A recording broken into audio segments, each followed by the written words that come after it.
네, 안녕하세요. 지금부터 세미나를 시작하도록 하겠습니다. 안녕하세요. 저는 오늘 세미나의 진행을 맡은 아나운서로 활동하고 있는 이강식 인사드립니다. 반갑습니다. 제가 이렇게 특별한 날 여러분들과 함께하게 되어 영광으로 생각합니다. 특히 바쁘신 가운데 오전 시간부터 이 자리에 꽉 채워주신 내빈분들, 또한 영상을 통해 함께해 주시고 계신 모든 분들께 진심으로 감사의 말씀 드립니다. 제가 무거운 책임감을 가지고 오늘 끝까지 의미 있는 시간이 될 수 있도록 최선을 다하겠습니다. 본격적인 진행에 앞서서 안내사항을 좀 몇 가지 말씀드릴게요. 오늘 세미나의 주제는 총 3가지 주제로 발표가 이루어집니다. 각 발표는 20분에서 30분 내외로 진행이 됩니다. 또한 오늘은 온라인과 오프라인으로 동시에 송출이 되기 때문에 현장에 있는 분위기가 생생하게 영상을 통해 전달될 수 있도록, 또한 영상 속에 있는 여러분들의 마음이 현장에 잘 녹여들 수 있도록 최선을 다해 저희가 준비했습니다. 그래서 화면을 통해 보시고 있는 분들, 현재 보시는 이 메인 화면과 함께 화면 공유를 통해서 이 스태프들이 볼 수 있는 화면을 함께 보실 수가 있습니다. 또한 오늘 대형 스크린을 통해서 보시는 경우에는 인터넷 환경에 따라 최소 2초에서 7초 사이의 딜레이가 발생할 수 있으니까요. 화면 공유를 통해서 스태프들의 화면을 활용해 주시면 되겠습니다. 또한 환경에 따라서는 시청이 어려운 경우에는 저희가 화면 우측의 기준으로 행사의 일정표와 연사분들의 발표 자료까지 준비가 돼 있으니까요. 함께 해주셨으면 좋겠습니다. 네, 그럼 지금부터 메타버스 세미나를 시작하도록 하겠습니다. 그 시작에 앞서서요. 오늘 주최사인 한국 메타버스 산업협회의 최종진 본부장님께서 개회사를 준비하셨습니다. 뜨거운 박수로 환영해 주시기 바랍니다.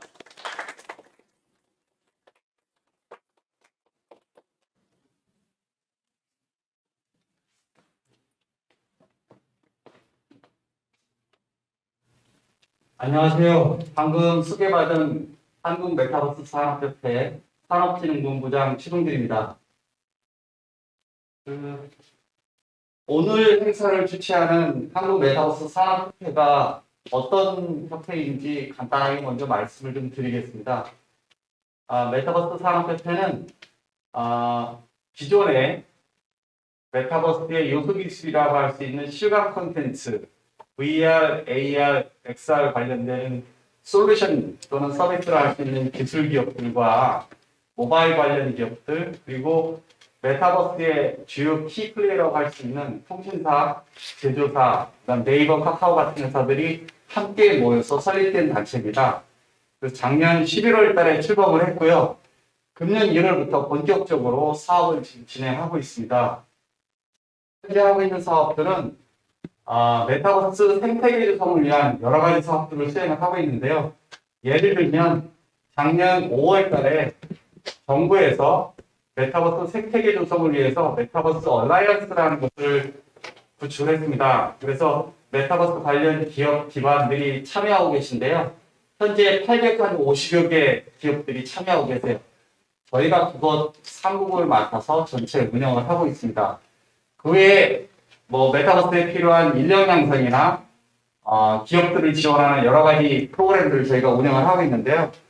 오늘 여러분들이 참여한 이 자리는 메타버스 디지털 콘텐츠 개발 지원 사업입니다. 그 사업의 세미나하고 워크숍을 위한 자리인데요. 여러분들 잘 아시는 것처럼 국내 메타버스 플랫폼 기업들이 다수 등장하고 있습니다. 로블록스를 포함해서 많은 기업들이 활동하고 있죠. 국내에도 제페토나 많은 기업들이 있는데 실제 메타버스 플랫폼이 활성화되려면 무엇보다 중요한 게 플랫폼에 활용되는 다양한 콘텐츠들이 개발 지원되고 거기에 많은 크리에이터들이 거기서 활동할 수 있어야 메타버스 플랫폼이 활성화되는 겁니다. 그런 취지에서 저희가 메타버스에 활용될 수 있는 디지털 콘텐츠를 개발하시는 크리에이터들을 지원하기 위한 사업을 준비한 거고요. 그 사업의 일환으로 오늘 여기에 참석하신 11개 기업들이 선정이 되셔서 그동안 활동을 해오신 겁니다. 그래서 저희가 그와 같은 차원에서 오늘 세미나 및 워크숍을 준비했는데요. 제가 오늘 이 자리에 오기 전에 기사를 잠깐 검색을 해봤더니 그 작년에 그 페이스북이라는 회사가 메타로 사명을 변경한 건 여러분들이 잘 아실 겁니다. 근데 메타에서 최근에 메타버스에서 꿈을 펼쳐라. 그리고 모든 것이 내 세상이라는 그 캠페인을 이것으로 전개를 하고 있답니다. 이 얘기는 뭐냐면 크리에이터로서 자신의 세상을 확장시켜나가는 게 메타버스의 꿈을 이루는 구조적인 역사라는 의미입니다. 그래서 오늘 여기 오신 모든 관련된 크리에이터 관계자분들께서 그와 같은 꿈과 비전을 갖고 열심히 활동을 해주시면 좋겠습니다. 오늘 이 자리는 메타버스 비즈니스를 여러분들이 하실 때 실제 도움이 될 수 있는 다양한 정보를 제공해 드릴 계획이고요. 오후에는 또 비즈니스 네트워킹도 지원하는 활동들이 준비되어 있습니다. 그래서 오늘 프로그램 끝까지 참여를 하셔서 많은 도움이 되시고 좋은 성과 있는 유의미한 시간이 되시기를 바라겠습니다. 감사합니다.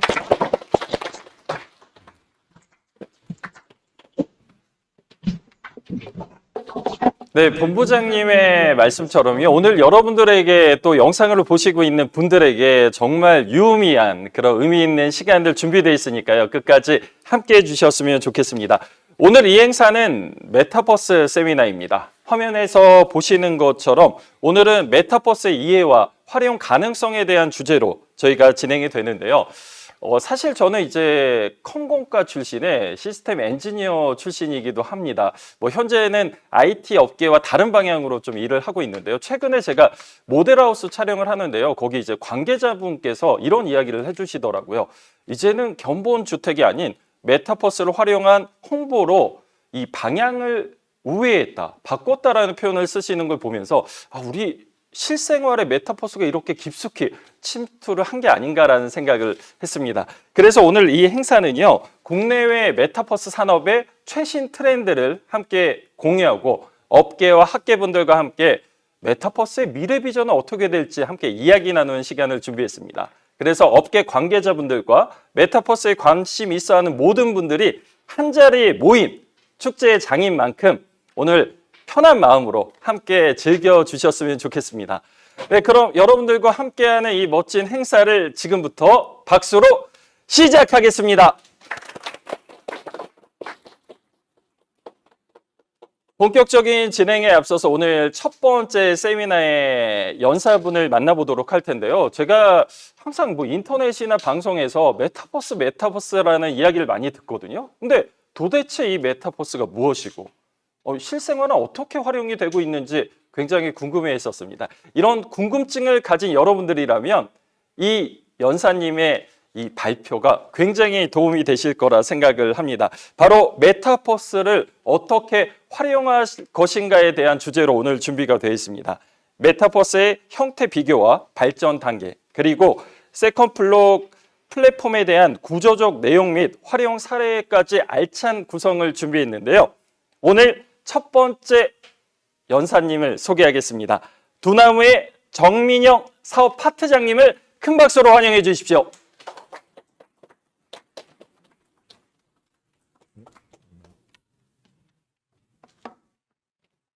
네, 안녕하세요. 소개받은 정민영입니다. 반갑습니다.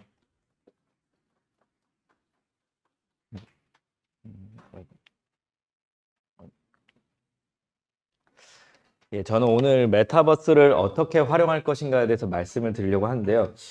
사실 저도 두나무에 입사한 지 이제 6개월이 좀 넘어가는 이제 메타버스라는 업무 자체를 시작한 지는 6개월 차 정도 되고, 그전에는 저도 이제 메타버스라는 거를 어디서부터 이제 제가 그 생각을 했었냐면은 전 직장에 저는 이제 카카오 게임즈였습니다. 이제 카카오 게임즈에서 투자 업무와 신사업 업무를 두 가지를 했었는데, 그때 이제 마지막으로 했던 투자 건이 3건이 모두 다 메타버스 관련된 회사였습니다. 아시는 분도 있으시겠지만은 카카오 게임즈와 관계사라고 하는 넵튠에서 인수한 퍼피레드라는 회사가 있었고요. 그리고 두 번째로는 이제 우리나라보다는 해외에서 좀 더 유명한데 이제 핵인이라는 회사가 있습니다. 그 회사는 플레이 투게더라는 서비스를 진행 중인데 작년에 아마 베트남과 태국에서 거의 뭐 국민 앱 정도로 이제 굉장히 많은 1억 이상의 다운로드를 받았던 서비스입니다. 그런 쪽을 보면서 이 메타버스라는 게 그냥 트렌드를 넘어서 이제 세상을 바꿀 수 있는 기술이 되겠구나 하는 확신을 갖고 이제 두나무에 입사하게 되었습니다. 근데 이제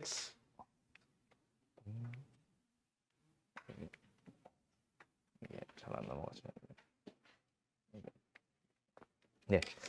근데 이제 메타버스라는 거에 대해서 사람들이 생각을 할 때, 좀 다양한 정의가 있는데 아직까지 사실 누가 이게 뭐다라고 정의를 이제 합의할 만한 정의는 없을 겁니다. 예. 그리고 얼마 전에 이제 팀 쿡 그 애플 CEO께서도 동일하게 얘기했죠. 아직 우리는 소비자가 정확하게 인지하지 않는 거는 개발하지 않는다라는 얘기를 했었습니다. 그래서 이제 정의를 제가 여기 앞에서 말씀드릴 수는 없는데 요 세 가지 서비스가 메타버스다 하면 그래도 그렇다라고 생각하시는 분들이 많을 거라고 생각해요.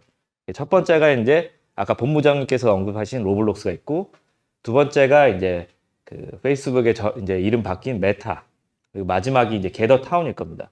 세 개 다 메타버스라고 하는데 직관적으로 봐도 되게 형태적으로 그리고 사용 방법도 굉장히 다릅니다. 보시면 로블록스 같은 경우는 PC와 모바일 이제 주로 PC이긴 한데 게임으로 많이 활용을 되고 있고 메타 이제 마이크로소프트와 협업을 해서 업무 솔루션으로 바뀌었다고 하지만 여전히 게임입니다. 예. 그리고 게더타운 같은 경우는 모바일을 일부 지원한다고 하지만 사실은 이제 PC 플랫폼이고 게임이랑 대규모 행사에 많이 쓰이고 계십니다. 이거 아마 뭐 작년, 재작년에 많이 쓰셨을 겁니다.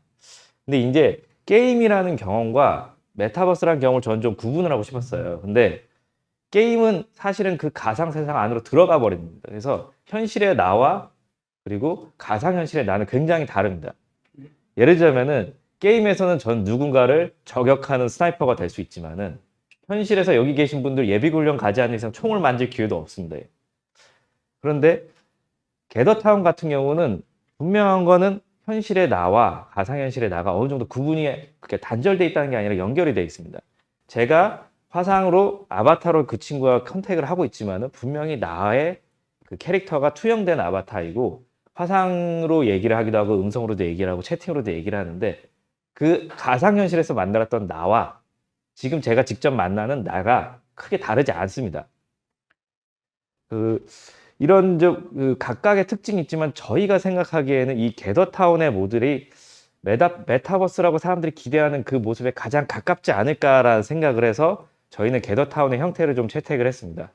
그러면서 저희가 나름 이제 메타버스를 정의하자면은 가상현실과 현실의 연결을 통해서 새로운 경험을 주는 그런 공간이 아닐까라는 생각으로 서비스를 방향을 잡고 있습니다.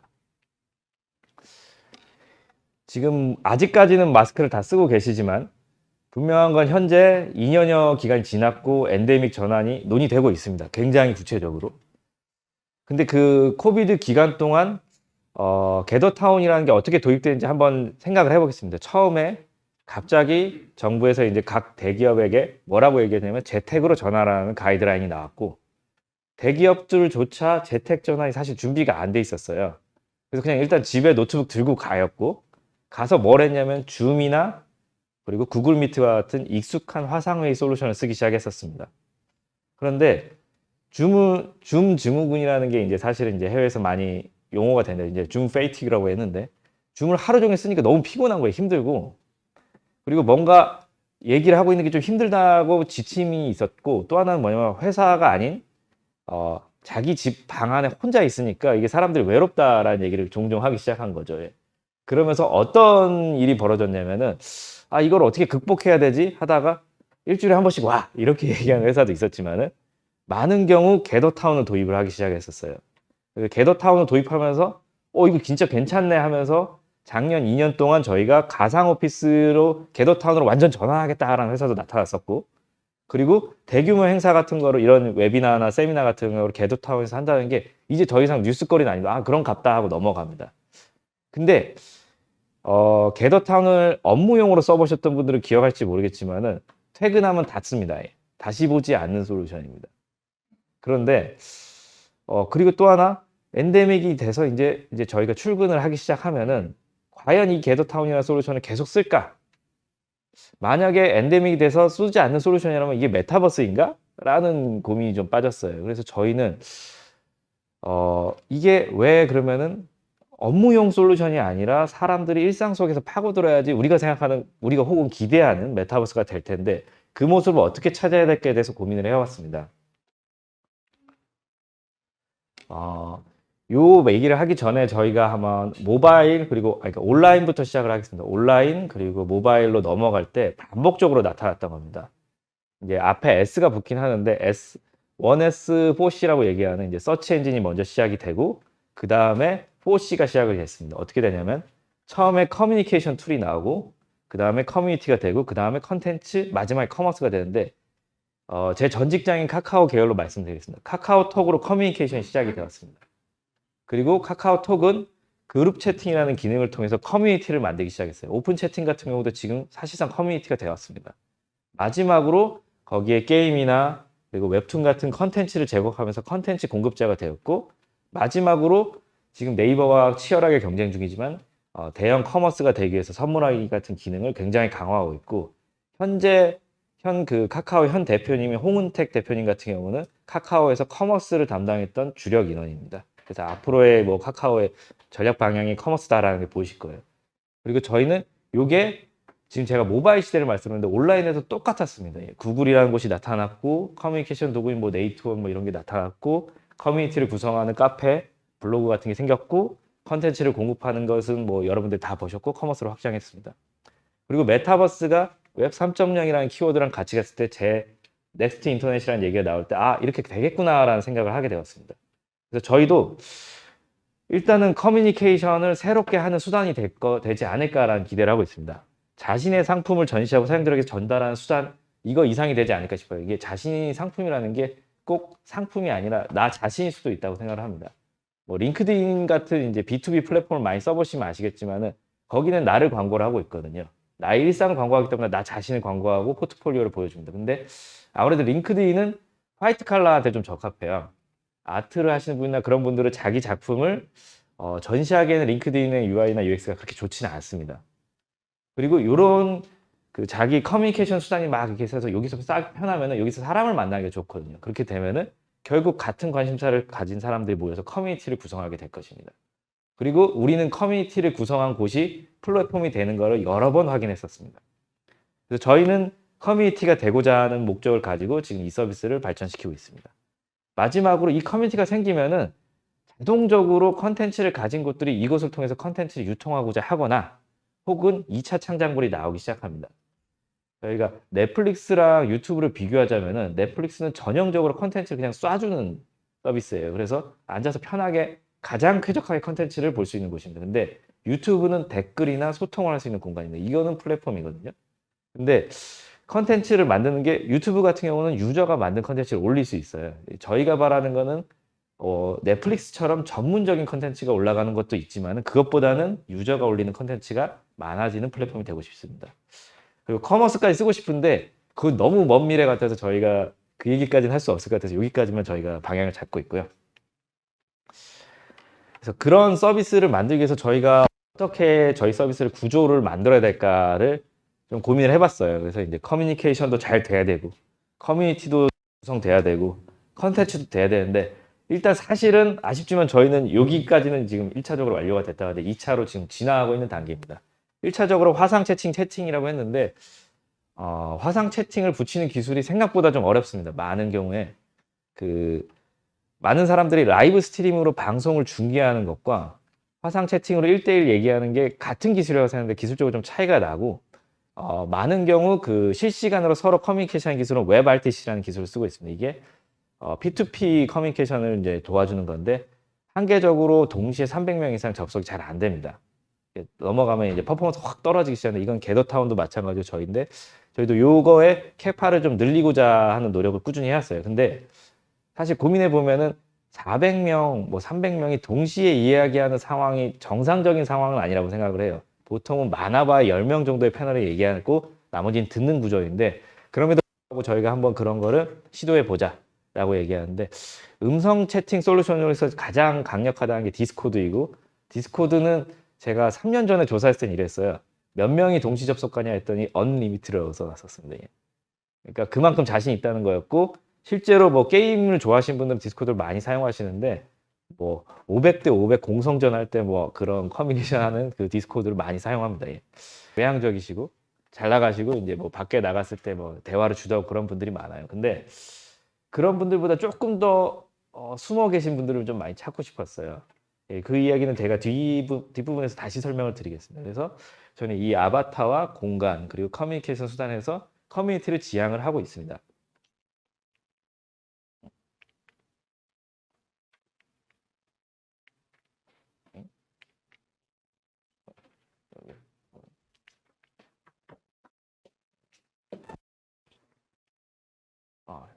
아, 유튜브 사용해 알겠습니다.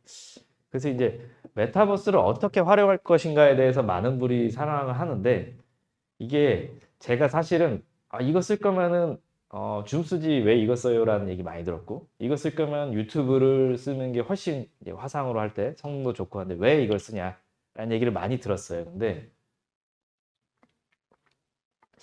온라인에서 진행되지만 사람들은 좀 현장감을 느끼고 싶어 해요. 이게 어떤 거냐면은 여러분들이 웨비나를 보실 때를 잘 생각해 보시면 자기 자신을 생각해 보시면은 웨비나를 처음에 봐요. 키면은 강사 화면이 학생들이 보는 인강처럼 이렇게 크게 나오고 옆에 이제 PT가 나오는 전형적인 UI가 있죠. 처음에 집중해서 봐요. 그래 좋은 얘기네 하는데 점점 이제 사람들이 책상 뒤에 기대면서 넷플릭스에서 영화 감상하듯이 보고 있어요. 왜냐면은 진짜 감상을 하고 있는 거예요. 그 사람 말 잘하네 하면서 보고 있어요. 근데 여기 현장에 오신 분들은 느끼겠지만은 컨퍼런스를 오프라인에서 참여할 때 사람들 집중도가 굉장히 달라요.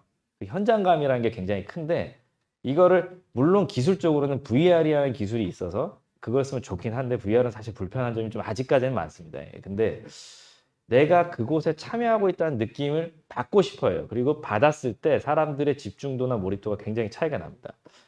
그래서 저희가 이거를 현장감을 어떻게 줄 것인가에 대해서 좀 고민을 했는데 그게 아바타와 아바타가 놀고 있는 그 가상 공간이더라고요. 사람들이 연사는 거기에 있는데도 불구하고 아바타가 그 앞에서 내가 막 왔다 갔다 하면서 뭐 강사가 했을 때 막 박수도 쳐보고 뭐 그 질문도 남기고 뭐 이런 걸 할 때 사람들이 되게 몰입감이 높아지는 걸 저희가 확인을 해봤습니다. 그리고 이런 부분이 다른 사람들과 또 같이 있다는 게 내가 연사와 나와 이렇게 1대 다로 커뮤니케이션 하는 것도 있지만은 여기 오신 분들은 오프라인까지 굳이 왜 오셨냐 보면은 서로 명함도 교환하고 이런 사람들이 여기 관심 있네 하고 한번 트렌드도 사실 볼 수 있을 거예요. 그러니까 꼭 굳이 명함을 교환 안 하더라도 대충 IT 쪽에서 많이 왔네. 혹은 뭐 공공기관에서 많이 왔네. 뭐 대기업에서 많이 왔네. 이런 느낌을 보기만 해도 사실은 오려는 게 되게 충분한 목적이 있고 그 사람들과 교류하기 위해서 올 거예요. 근데 그런 공간이 필요하겠구나라는 생각을 계속 하고 있습니다.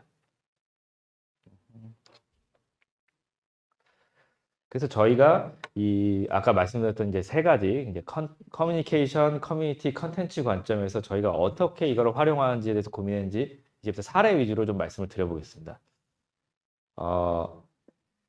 좀 혹시 여기 영업 활동을 좀 주로 하시는 분들이 꽤 있으실 것 같은데 이제 세 번째 연사이신 김정수 팀장님도 그러시고 그럴 텐데 영업을 할 때 보면은 이제 제일 힘든 게 톡으로 하는 거예요.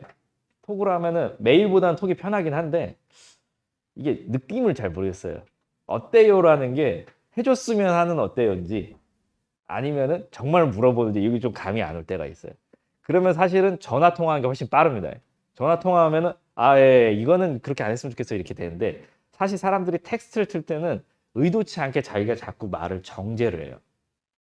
말을 좀 잘 쓰려고 노력을 해요. 그러다 보니까 정보 손실이 굉장히 많이 납니다. 근데 그러니까 그리고 이제 음성보다는 또 화상이 나아요. 그래도 그 사람의 얼굴이나 제스처를 볼 수 있는데, 근데 이것보다 더 좋은 건 사실 대면 미팅입니다.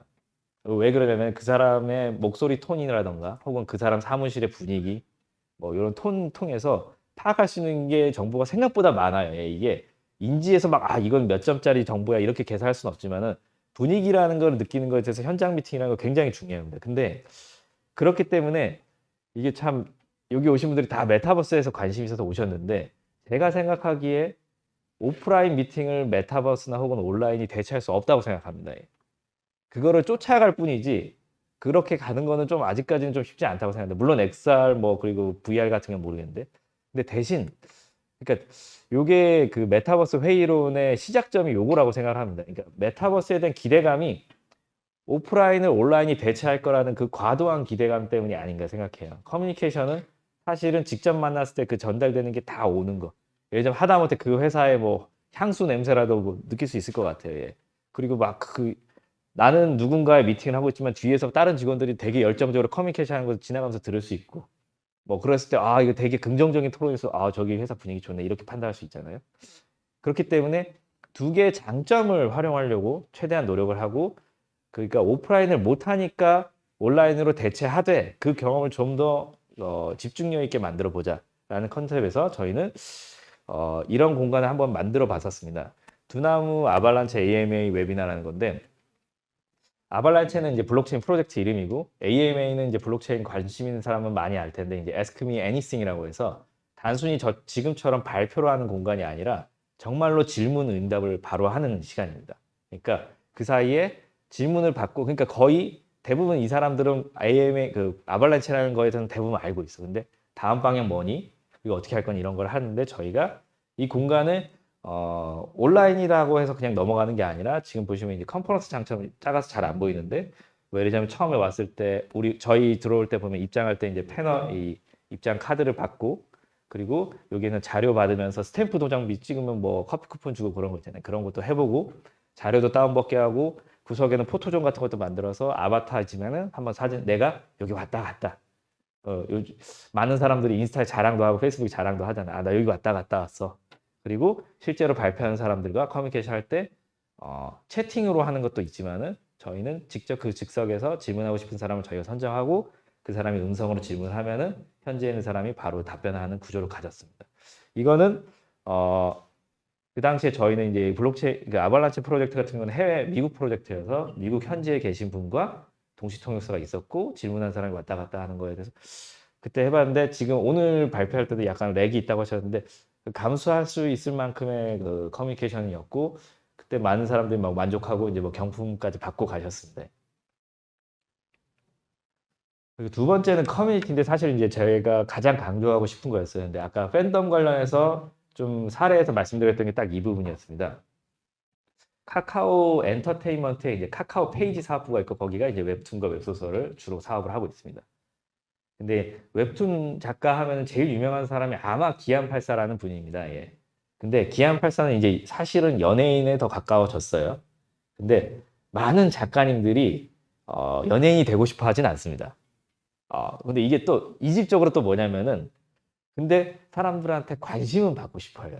이게 좀 이질적이에요. 그래서 저희가 소심한 관심종자라고 이렇게 표현을 하게 했었는데 그래서 많은 작가님들 어떻게 활동하시냐면은 자기 본명으로 활동 안 하고 필명으로 활동하시고 그리고 얼굴을 드러내는 케이스가 되게 드물어요. 예, 근데 작가님들은 팬들이 나에 대해서 어떻게 생각하는지를 알 방법이 댓글 아니면은 별점 그리고 뭐 페이지 같은 경우는 이제 구매율 정도 되겠죠. 예. 근데 그거 갖고는 좀 어려웠을 때 이때 저희가 이제 그 악녀는 마리오네트라고 이제 좀 로맨틱 판타지라는 장르인데 그 장르에서 거의 탑 작가님이세요. 예.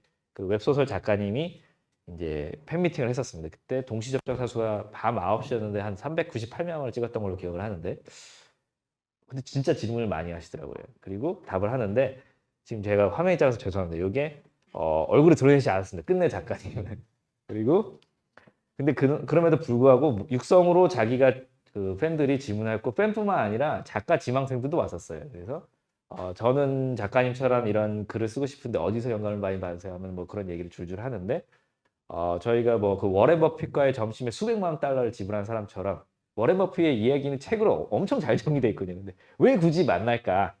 그 현장감을 느끼고 싶어 할까 했을 때 저는 이런 공간이 굉장히 의미가 있다고 생각을 해요. 그리고 저희가 원래 의도했던 거는 여기 팬미팅이 끝나고 팬들끼리 사실 남기를 원했었는데 요건 조금 저희가 좀 아쉽지만 그렇게는 안 됐어요. 근데 요 펭수블록 할 때 그 가치를 좀 확인을 했었습니다. 펭수블록이 사실은 먼저 했었는데 어떤 상태였냐면 EBS가 난 이제 최고 슈퍼 IP라고 할 수 있는 펭수 같은 경우는 팬층이 남녀노소를 가리지를 않아요. 예. 나이가 많은데 이분들이 그 8월 8일로 기억합니다. 그때가 펭수 생일이에요. 예, IP인데 그날 펭수 팬 콘서트를 진행을 했었습니다. 오프라인 때.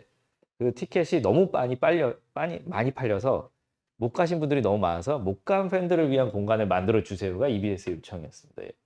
그래서 실제로 펭수는 여기 오지 않았는데 저희가 사람들끼리 커뮤니케이션 하는 공간을 이제 그룹존이라는 저희 서비스명으로 말을 하는데 그쪽에 그냥 가까이 가면 자동으로 화상 채팅이 열립니다.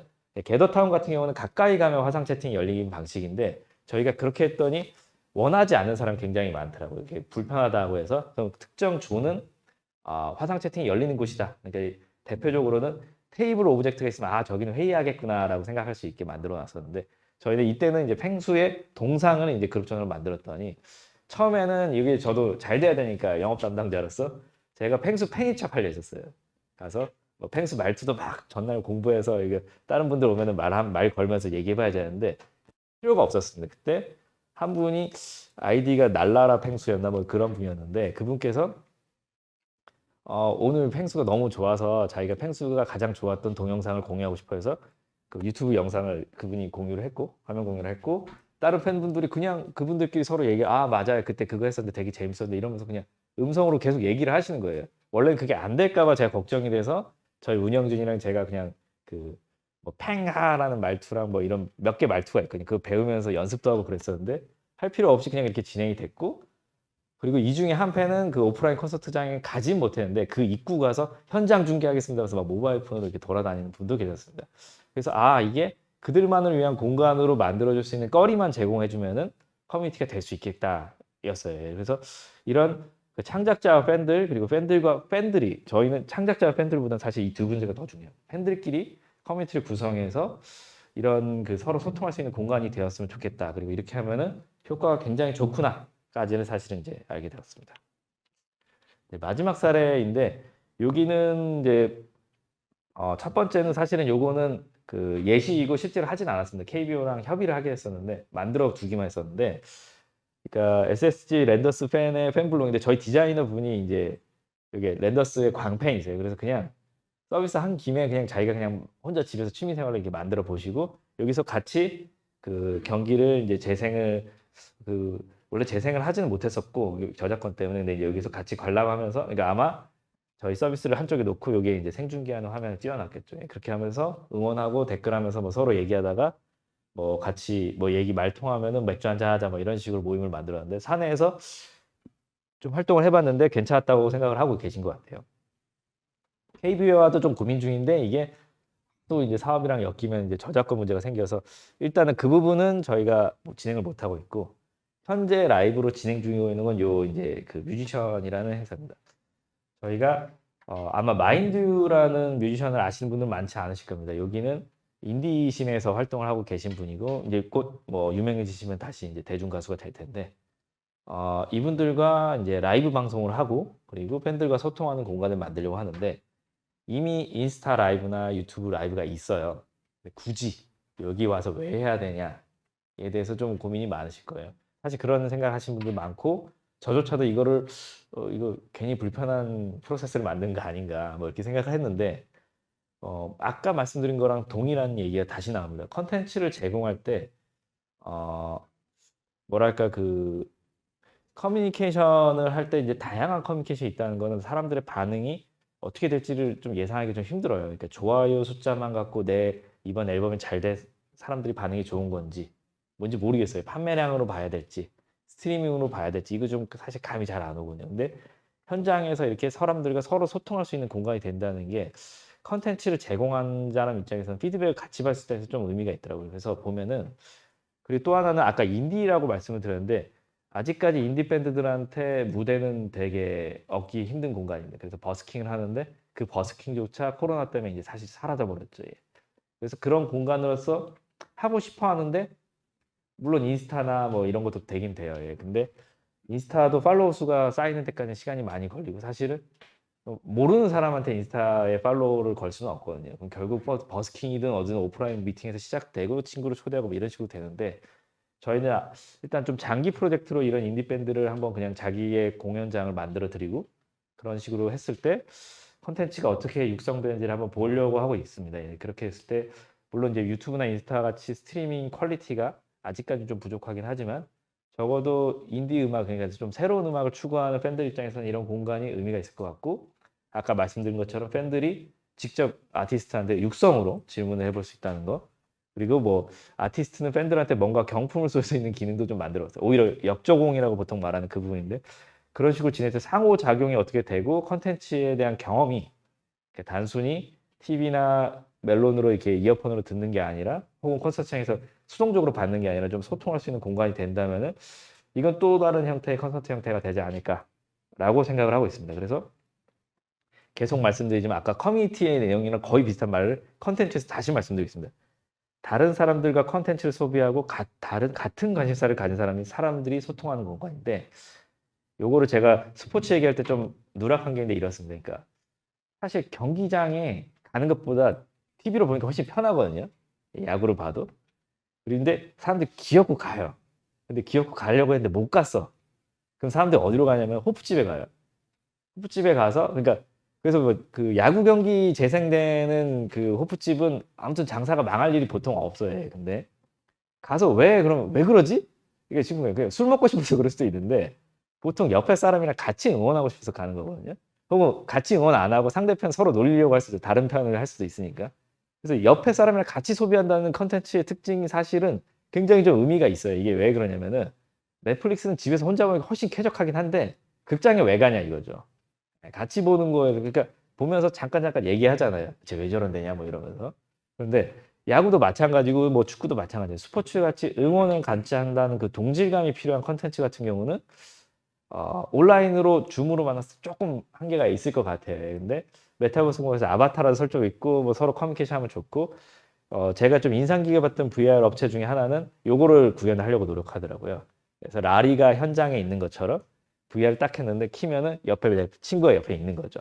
그래서 야, 쟤 알바다 뭐 이런 얘기하면서 뭐 같이 얘기하는 그런 경험이 그러니까 함께 컨텐츠를 소비하더라도 혼자가 아니라 싱글 플레이가 아니라 함께하는 컨텐츠 소비할 때 좀 이 메타버스 공간이 매력적이지 않을까 이렇게 생각하고 있습니다. 아직 저희도 서비스가 공식 런칭이라는 표현도 안 쓰고 있는데 좀 이런 방향으로 그러니까 기술적인 거는 게더타운을 많이 차이했지만 컨텐츠 소비적인 방법 그리고 커뮤니티를 구성하는 방법에서는 좀 저희는 SNS의 형태를 좀 많이 따라가 보려고 좀 노력을 하고 있습니다. 그리고 저희가 생각하는 메타버스 활용법은 이런 식으로 활용되는 게 좀 더 의미가 있지 않을까 이렇게 생각하고 있습니다. 예, 반갑습니다.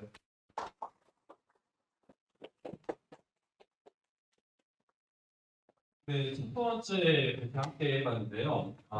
제가 듣다 보니까요, 메타버스 어떻게 활용할 것인가에 대한 것들 방향을 좀 알 수 있었던 것 같아요. 아까 뭐 작가님의 팬미팅이나 펭수의 그런 팬들과의 소통 등 다양하게 활용이 될 수 있지 않을까라는 생각이 듭니다. 좋은 이야기 해주신 정민영 사업 파트장님께 다시 한번 감사의 박수 보내주십시오. 네, 이렇게 여러분들과 오늘 훈훈하게 첫 번째 주제 이야기 함께 해봤다면요. 두 번째 연사님을 소개해 드리도록 하겠습니다. 그 전에 제가 어제 그 뷰티 더현대 서울에서 라이브 커머스 방송을 좀 진행을 했었거든요. 제 그 스승님이자라는 분께서 항상 야, 성분을 설명하지 말고 어떻게 이야기하고 공감할 수 있을지에 대한 이야기를 하라고 늘 저한테 주문을 하셨는데 이런 스토리텔링 참 중요하잖아요. 그래서 이번 주제는요. 메타버스 시대에 과연 변하지 않는 그리고 변화하는 스토리텔링에 대한 주제로 오늘 준비가 되어 있습니다. 그 이야기를 해주실 연사님을 제가 소개해 드리도록 할 텐데요. 프랑스 파리 이데아 커뮤니케이션 박사학위를 취득하시고 현재는 한세대학교 미디어 영상 광고학과의 교수님으로 계시는 홍수경 교수님을 큰 박수로 맞이해 주십시오.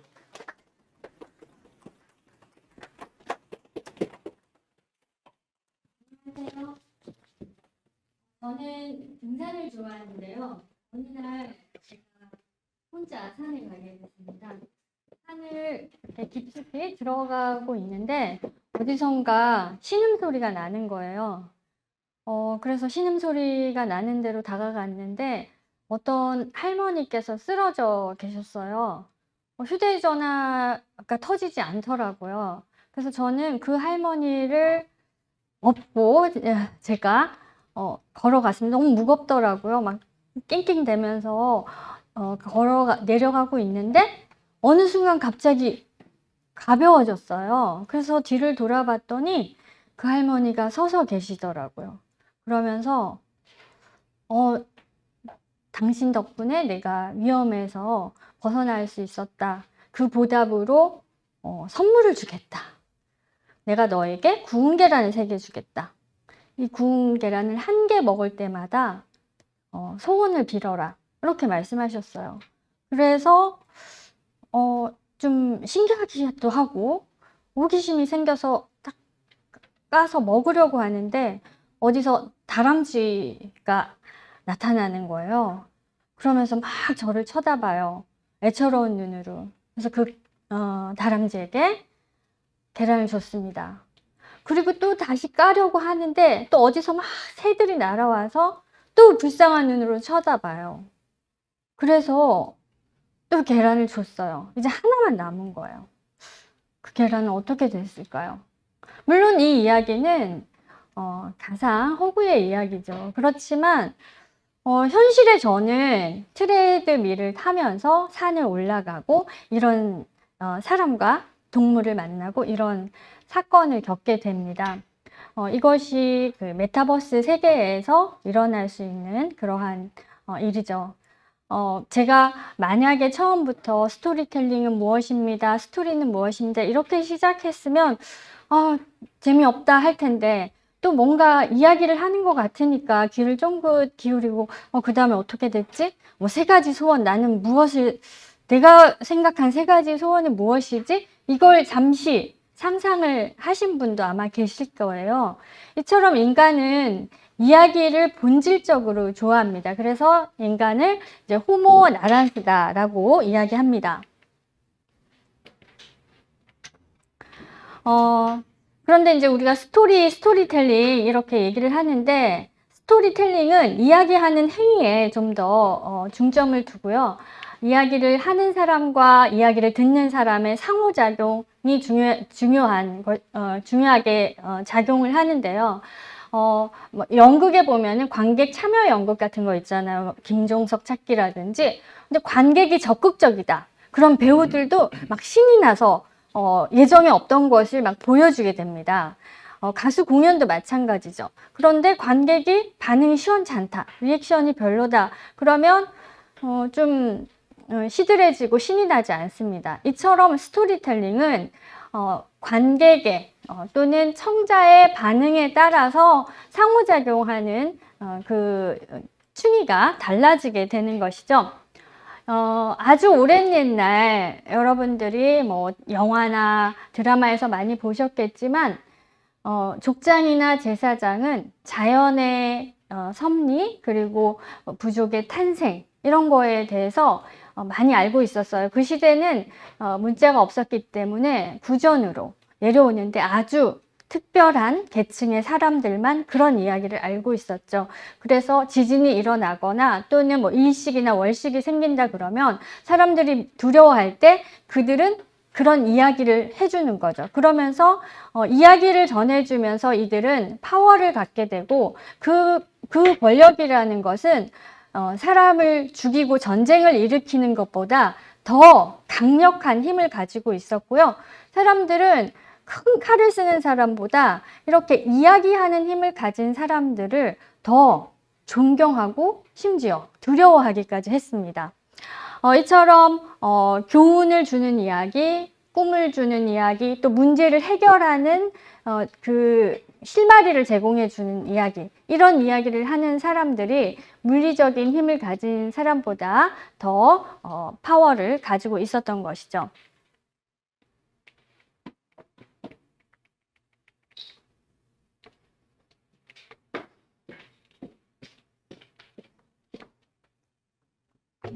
안 되는데.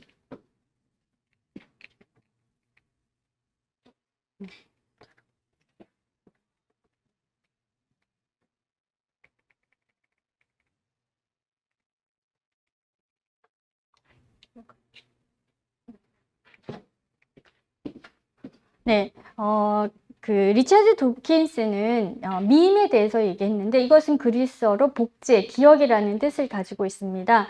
우리 인간은 이제 유전자를 가지고 있는데 이 유전자 속에 이야기의 유전자를 가지고 있고 그리고 이야기 안에도 마치 유전자처럼 핵심적인 요소가 있는데요. 이것이 대대로 이어져 나가고 변화하면서 우리와 함께 있는 것이죠. 사실 우리가 이야기를 들을 때 또는 어떤 영화나 드라마나 게임을 볼 때 너무나 낯선 이야기는 좀 거부감이 생깁니다. 우리가 익숙한 이야기는 또 진부하죠. 따라서 어디선가 들어본 것 같은데 거기에 새로운 요소가 가미해졌을 때 그때 그 이야기는 우리의 관심과 흥미를 끌게 됩니다. 따라서 이제 이러한 이야기는 우리의 그런 어떤 뇌 속에 있는 내러티브 구조에 의한 것인데요. 우리는 어떤 정보가 들어왔을 때 이것을 자꾸 뭔가 이야기를 만들려고 해요. 이야기를 만들려고 하는 것은 복잡한 일상생활의 어떤 질서를 구성하려고 하는 것이거든요. 그건 거의 본능적입니다. 이야기라는 것은 시작과 중간, 끝이 있는 것이죠. 어떤 상황이 있고 어떤 문제나 갈등이 생기고 그것이 어떤 방식으로든 해결이 됩니다. 그래야 우리가 안도감을 느끼게 되는 거죠. 이렇게 이제 그 내러티브 구조라는 것을 통해서 우리가 질서를 만드는데요. 이 이야기에는 상상력 또는 이야기의 구조, 등장인물, 목표는 뭐 우리가 주제 이렇게 얘기를 할 수도 있겠고요. 이런 것들을 이용해서 스토리를 만드는 그러한 경향이 있습니다. 여러분들 누구나 마찬가지예요. 학창시절 잘 안 외워졌을 때 그때 이야기를 만들어서 암기한 경험도 있을 거고요. 또 여러분들 기억에 아주 잘 지금까지 남아있는 아주 오래된 경험 중에 대부분은 아마도 이야기의 형태로 남아있는 것일 겁니다. 이렇게 하는 것을 이제 내러티브 과정이다, 프로세싱 이렇게 얘기를 하거든요.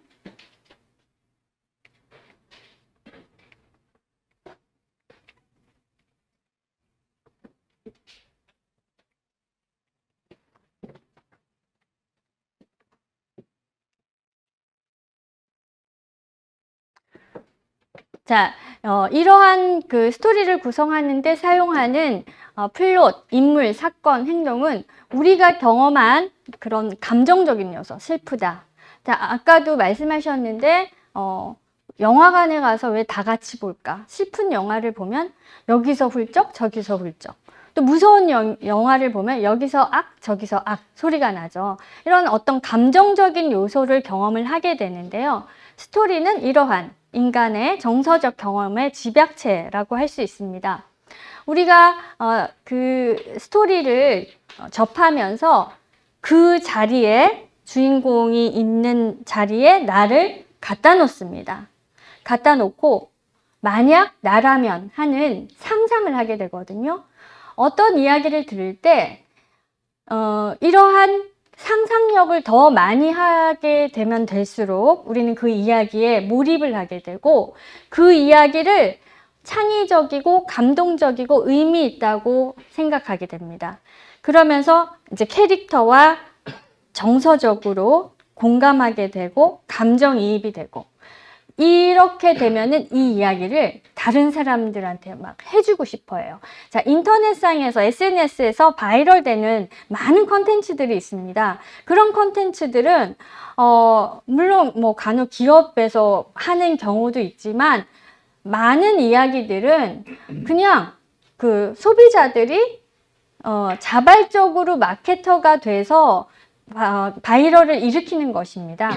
그렇게 바이럴을 하고 그리고 똑같이 하고 싶어 해요. 드라마 속에서 그 주인공과 같은 옷을 입고 싶어 하고, 전지현 귀걸이, 이런 거 유행하잖아요. 근데 그 주인공이 너무 좋은 거예요. 그 귀걸이가 예쁜 게 아니라 그 주인공의 역할이 너무 좋고, 그 주인공이 너무 멋있고, 그래서 따라하고 싶고, 그러한, 그 욕망을 반영을 하는 것이죠. 자, 기술이 발달하면서, 그 원래 인간은 스토리텔링 인간이었는데 문자가 발명이 되면서 스토리텔링, 직접 상호작용하는 이런 것들은 조금 약화가 됐습니다. 왜냐하면 텍스트는 평면적이잖아요. 그런데 이게 다시 그 음성과 사진과 영상의 시대로 접어들면서 다시 스토리텔링이 부활하게 됩니다. 특히 영상의 시대에 접어들고 기술이 기존에 있던 텔레비전에서 케이블, 위성, 그리고 인터넷까지 연결이 되면서 엄청나게 많은 콘텐츠가 필요하게 되죠. 하루에 뭐 1시간씩 프로그램 하나를 만든다. 그러면 10시간씩 채널 10개면 100개를 만들어야 되고, 그것을 365일이다 그러면 엄청나게 많은 콘텐츠가 필요한 것이죠. 그러면서 스토리텔링의 중요성이 다시 강조가 되게 됩니다. 그리고 이제 모바일 시대를 넘어서 메타버스 시대가 열리고 있죠. 기술의 진보와 스토리텔링이 어떤 방식으로 변화하느냐, 뭐 대표적인 사례로 우리가 유튜브를 들 수 있는데, 유튜브는 영상과 인터넷과 모바일이 결합한 형태이죠. 전 세계 소비자의 62%가 유튜브를 사용하고 있다고 하고요. 1분에 72시간 분량의 동영상이 유튜브에 올라온다. 그러니까 아주 많은 사람들이 영상을 만들고 또 댓글로 이야기를 만들고 대댓글이 달리면서 또 뭐 이야기가 퍼져나가는 그러한 현상이 일어나고 있습니다. 그 넷플릭스 같은 경우는 넷플릭스 지금 이제 인구가 사용하는 인구가 뭐 2억 2천만 명이 넘는다고 합니다. 그리고 2022년 3분기에 수익이 11조가 넘었다고 하는데요. 사실 이 넷플릭스 같은 경우는 이 창업자가 여러분들 이제 이걸 보면 알 수가 있는데, 비디오 테이프를 아시는 분들은 연배가 좀 높습니다. 잘 모르시는 분들은 아주 이제 MZ 세대라고 할 수 있겠는데요. 이 창업자가 리드 헤이스팅스가 비디오 테이프를 빌렸다가 벌금을 40불을 물게 돼요. 이제 너무 화가 나는 거예요. 아, 저게 뭐라고. 그러면서 자기가 그냥 회사를 하나 차립니다. 비디오 대여점을. 그리고 자기가 비디오 대여점을 이용하면서 느꼈던 불편한 점들을 다 개선을 해요. 그래갖고 그냥 시장을 다 장악을 했어요. 그 비디오 회사는, 대여점은, 블록버스트는 망합니다. 망하고, 넷플릭스에서 이제 차세대 그러면 사업으로 무엇을 할까 고민을 하다가 비디오 스트리밍 사업을 생각을 해요. 그거는 이제 시스템만 갖추면 되니까 크게 돈이 안 들잖아요. 그래서 그 비디오 스트리밍 서비스 같은 경우는 이제 니콜라스 니그로폰테가 빙 디지털 거기서 한 얘기인데, 그것은 이제 비트에 해당하는 거예요. 니그로폰테는 디지털 시대에 그 물질의 기본과 정보의 기본을 그 원자와 비트로 구분을 했어요. 그러면서 비트는 비용이 거의 들지 않고 비즈니스적으로 이 원자에 비해서 훨씬 경제적이다. 이렇게 강조를 했습니다. 자, 그래서 넘겨주세요. 이렇게 헤이스팅스가 결정한 비디오 스트리밍 서비스는 비트 비즈니스죠. 그런데 문제가 있었어요. 이 당시에 아마존하고 뭐 그 부두, 애플, HBO 이런 큰 회사들이 있었고, 또 크고 작은 스트리밍 업체가 있었는데 이 많은 회사들과 경쟁을 해야 됐어요. 그래서 실패를 했죠. 1년 동안 그 시가총액의 85% 이상을 날리게 됩니다.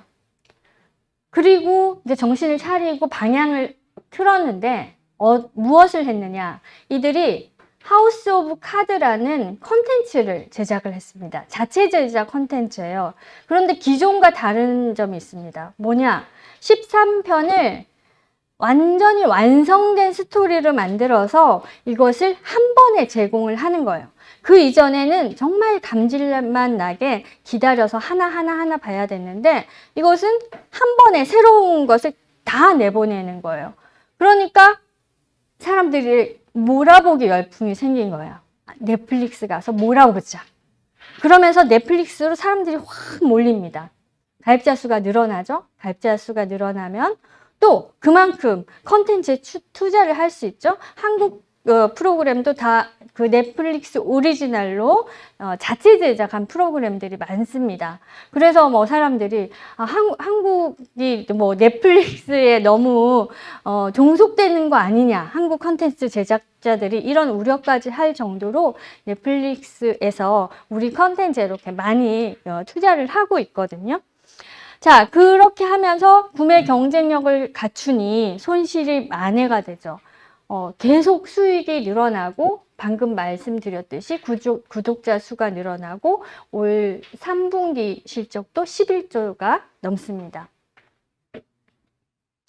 자, 이렇게 기술이 진보하면서 스토리텔링이 변화하고 있는데요. 그렇지만 또 이 스토리텔링에 있어서 변화하지 않는 부분도 있습니다. 그것은 뭐냐?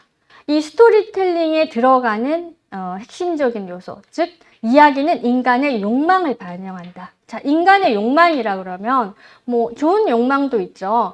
뭐 정의라든지 평화라든지 이런 좋은 욕망도 있고, 그 다음에 개인의 어떤 뭐 탐욕이라든지 뭐 이런 부정적인 욕망도 있습니다. 아무튼 이야기는 인간의 욕망이 반영된다는 것이고요. 그리고 인간은 목적 지향적이라는 거예요. 그러니까 이야기가 흐지부지 끝나는 거. 물론 뭐 독립영화, 실험영화 이런 것들은 예술성이 높다고 평가를 받지만 많은 관객들의 선택을 받지는 못하죠. 그건 이제 대중적이지는 않습니다. 왜? 대부분의 사람들은 목적 지향적이기 때문에 그 이야기가 어떤 식으로든 이렇게 해결이 되기를 원하는 거예요. 많은 사람들의 선택을 받았다. 그 이야기가. 그렇다면 그 이야기는 많은 사람들이 원하는 것을 담고 있다. 이렇게 역으로 생각할 수도 있겠습니다. 자, 그리고 그 변하는 것은 물론 기술의 변화에 따라서 전달하는 수단, 그리고 표현하는 방식, 점점 더 입체적이고 점점 더 그 현실적이게 변화하고 있죠. 리처드 버틀은 게임 시나리오 작가이자 게임 연구가 그리고 교수인데요. 이분은 이제 게임에 관한 연구를 많이 하면서 이 가상 세계에는 3가지 종류의 이야기가 있다라고 했습니다. 첫 번째가 앨리스 월드, 두 번째가 도리스 월드, 세 번째가 웬디의 월드, 웬디의 세계인데요. 앨리스는 그 이상한 나라의 앨리스, 그리고 도로시는 오즈의 마법사의 주인공이죠. 웬디는 피터팬에 나오는 스토리텔러입니다. 자, 앨리스의 세계는 흥미롭습니다. 그리고 어디서 무엇이 튀어나올지 모르고 충동적이에요. 새로운 것을 볼 수 있죠. 자유롭지만 힘들어요. 고통스럽습니다. 내가 막 뭔가를 계속 해야 되는 거죠. 따라서 도착하는 어떤 목적보다는 여정을 끌어나가면서 했던 여러 가지 경험들, 이런 것들이 더 중요하게 됩니다. 여기서는 디자이너가 어느 정도 만들어 놓은 이야기에 플레이어가 만든 이야기가 합쳐지는 그러한 구조죠. 다음은 이제 도로시의 세계입니다. 도로시의 세계는 길이 다 정해져 있어요. 그리고 방식도 알고 어디로 가야 되는지도 알고 그 다음에 이제 적절하게 지시가 이루어지죠.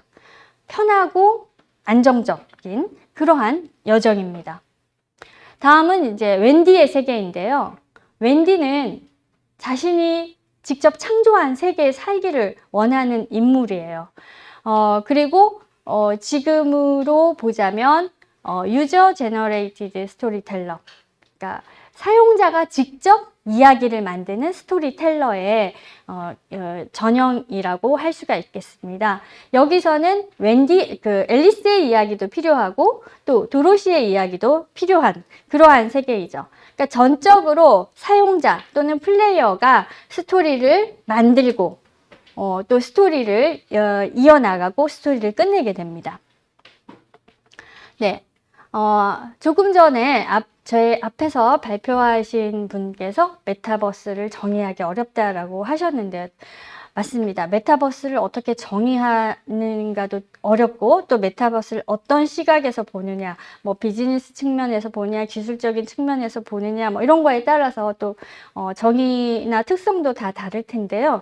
저는 스토리텔링 측면에서 메타버스를 한번 보도록 하겠습니다. 우선 메타버스는 이 안에서 이용자는 이용자이자 동시에 유저이자 동시에 크리에이터입니다. 창조자인 것이죠. 내가 이야기를 다 만들어낼 수가 있습니다. 그리고 내가 원하는 나의 세상을 구축하고 거기에 사람들을 초대할 수도 있고 그곳에서 롤플레이도 얼마든지 할 수가 있죠. 이 안에서 디지털 통화를 이용하고 여기는 가상과 현실이 합쳐진 곳입니다. 그리고 지금 우리가 얘기하는 이 메타버스는 단순히 나 혼자 즐기는 것이 아니라 서로 연결된 소셜 메타버스를 지향하고 있습니다. 그리고 그 메타버스는 이제 패러다임의 전환이 일어나는데요. 지금 우리가 스토리텔링이라고 얘기를 하죠. 그러니까 어떠한 가상의 세계에서 일어나는 허구의 스토리, 이게 스토리텔링이잖아요. 그렇죠? 그런데 이제는 스토리 리빙의 시대로 들어간다는 것입니다. 이것은 뭐냐면 현실의 나와 가상의 나가 서로 연결되어 있어요. 과거에는 그냥 서로 단절되어 있었죠. 저기 가면 또 다른 나의 그런 어떤 아바타가 있는 것이고 나는 여기 현실 세계에 살고 있어요. 그런데 현실 세계의 나는 가상 세계에 접속을 해서 또 현실 세계의 나랑 가상 세계의 나가 전혀 분리될 수 없는 서로 연결돼서 활동하게 되는 이제 그런 현상이 벌어지고 있다는 것이죠. 따라서 우리가 단순히 스토리를 소비하는 것이 아니라 스토리의 일부가 돼서 살아가고 있는 그러한 그 패러다임이 전환된다는 것이죠. 네, 따라서 메타버스는 어떤 하나의 또는 단편적인 그런 정의를 내릴 수 있는 개념이 아니라 컨셉이다. 인터넷처럼 어떻게 어떤 형식으로 변화해 갈지 알 수 없는 그런 미지의 컨셉, 무궁무진한 가능성이 있는 컨셉이다. 그리고 디지털 공간을 넘어서 현실 세계에도 영향을 주는데 그 영향이 어떤 것일지 정말 너무 궁금하고 기대가 되는 그러한 컨셉이라고 할 수 있습니다. 자, 그렇다면 이제 메타버스에 어떠한 이야기를 담아야 될까? 그런 얘기를 한번 나눠보도록 하겠습니다. 메타버스 스토리텔링 역시 스토리텔링이므로 아까 말씀드렸듯이 우리에게 익숙한 이야기, 인간의 그 이야기의 원형 이런 것들을 담아내야 하겠죠. 레디 플레이 원 아마 다 보셨을 텐데요. 여기에 보면은 그 주인공의 이름을 우리가 한번 보면 그 약간 이제 변형을 시켰어요. 퍼시벌. 이 퍼시벌은 그 아서왕 전설에 등장하는 원탁의 기사로 성배를 찾아가는 그런 아주 중요한 역할을 하는 기사입니다. 여기서도 이제 그런 요소들이 등장을 하죠. 그리고 퍼시벌의 여자친구 아르테미스, 되게 막 용감하고 씩씩하죠.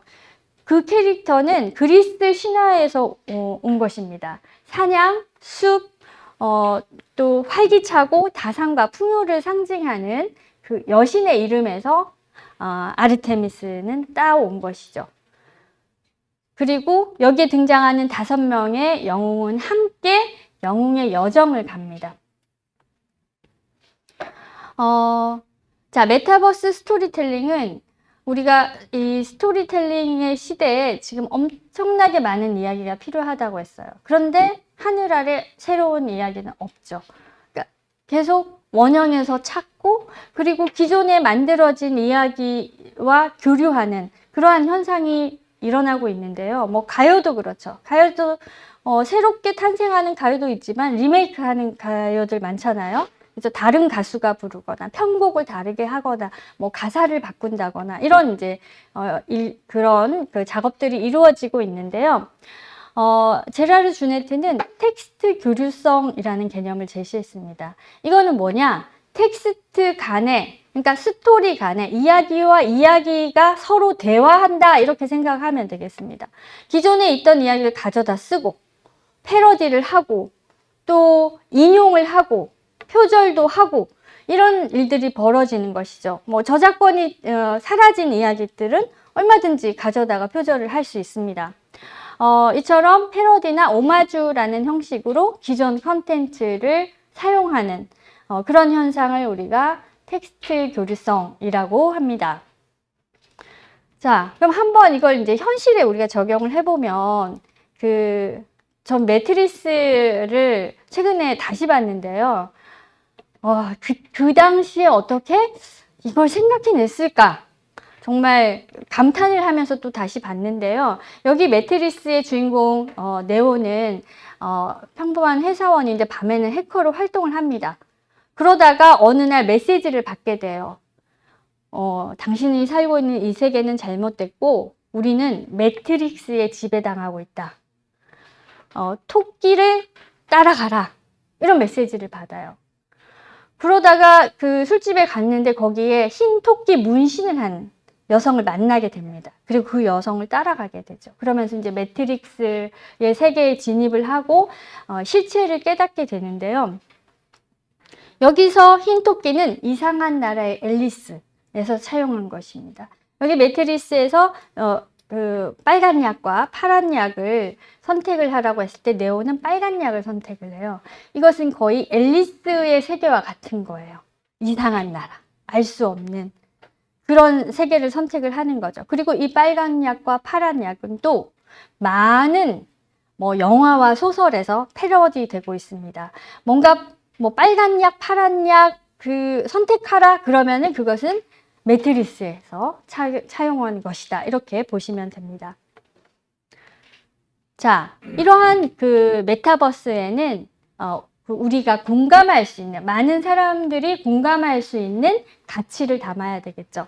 그러니까, 너무나 낯설고 너무나 이상한 논리다 그러면 우리가 따라가기 힘듭니다. 아무리 유명한 배우가 나오고 유명한 감독이 만들어도 못 따라가요. 우리가 그 이야기를. 가상세계 역시 아바타로 변한 인간이 살아가는 장소이기 때문에 인간이 좋아하는 것, 인간이 추구하는 그러한 가치를 담아야 하겠죠.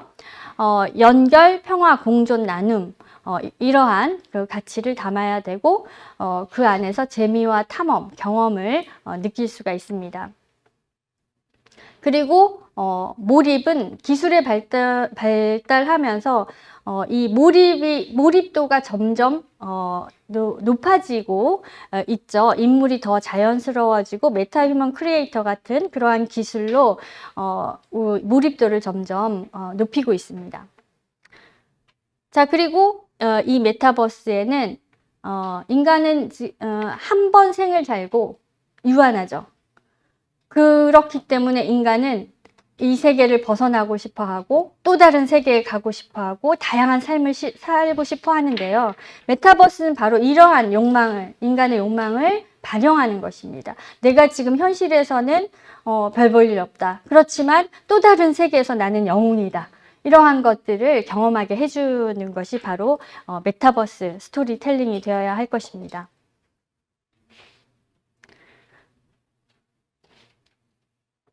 자, 그리고 메타버스는 여러 장르의 융합, 기술의 융합, 스토리의 융합, 그리고 메타버스에 등장하는 이 시간의 층위라든지 공간의 층위 이런 것들도 다양하게 나타나야 할 것입니다.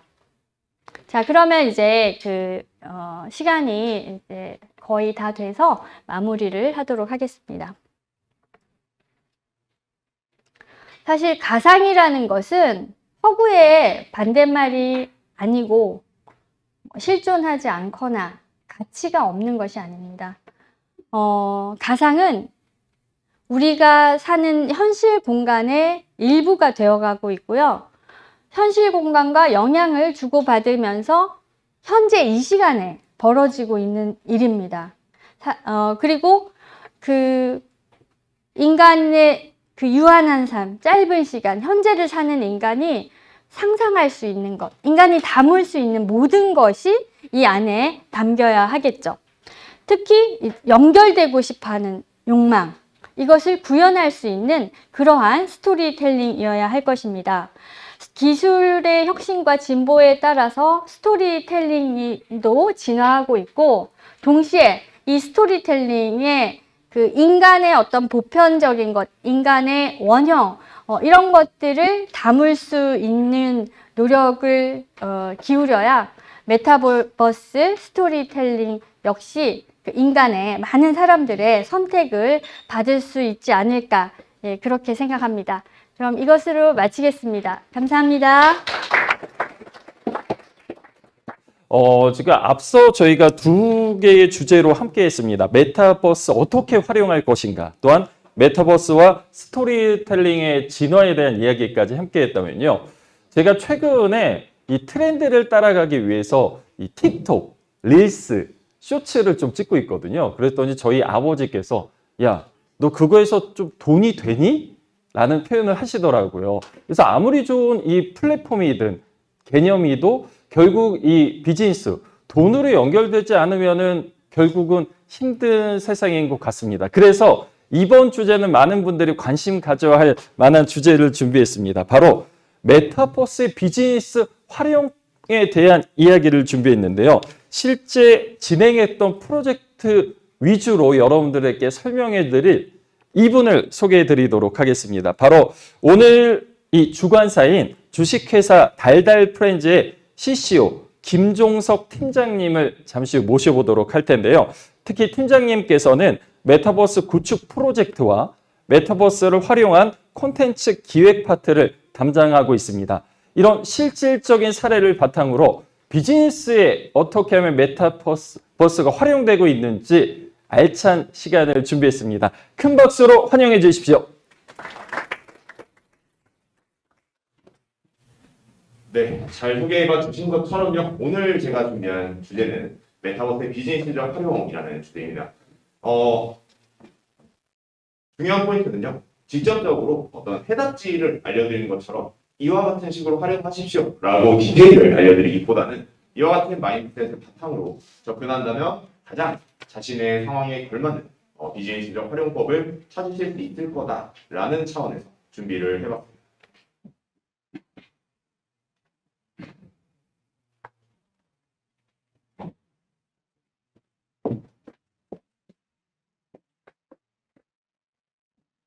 네, 저는 서울대학교 자유전공학부를 졸업했습니다. 심리학과 학생설계 전공 놀이문화학을 제 소개를 들으시는 동안 생소한 표현은 딱 한 개가 있더라고 생각합니다. 바로 이 학생설계 전공 놀이문화학이라는 표현이 아마도 좀 낯서셨을 것 같습니다. 간략하게 설명을 드린다면요, 저희 자유전공학부에만 있는 아주 독특한 그런 어떤 학생들 프로그램이라고 할 수 있겠습니다. 기존의 전공으로는 충분히 설명이 되지 않거나 혹은 설명이 될 수 없는 주제들에 대해서 직접적으로 기존에 있는 전공의 수업들을 모아서 자신만의 커리큘럼과 전공을 만들 수 있는 그러한 대단히 훌륭한 제도라고 할 수 있겠습니다. 당장에 생각이 나는 동료 학생 설계 전공들만 해도 뭐 인권학 혹은 노인학, 행복학, 앞서 교수님이 말씀해 주신 콘텐츠를 다루는 문화 서사학과 같은 다양한 전공들이 있습니다.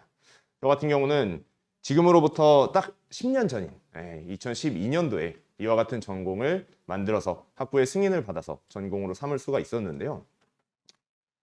간략하게 말씀드린다면 사실 이와 같은 주제를 전공으로 삼자라는 계기를 갖게 된 거는 그만한 배경이 있었습니다. 지금만 해도 사실 어떤 놀이 혹은 여가, 레저들이 주는 가치에 대해서 이미 사람들이 그 중요성을 충분히 인식을 하고 계시긴 하지만 10년 전을 떠올려 본다면 지금과 같은 정도로 그것이 중요하게 다뤄지지는 않았다고 저는 기억을 하고 있습니다. 특히나 호모 나란스라는 이 이야기하는 인간을 교수님께서도 앞서 말씀 주셨지만 호모 루덴스라는 표현 다들 들어보셨지 싶습니다. 이 요한 하위징하라는 네덜란드 학자가 1930년대 본인의 어떤 집필을 통해서 인간을 놀이하는 존재로서 규정했던 그런 단어라고 할 수 있겠습니다. 그와 같이 이 근대 그리고 현대까지도 사실 호모 파벨을 만드는 인간이란 뜻인데요.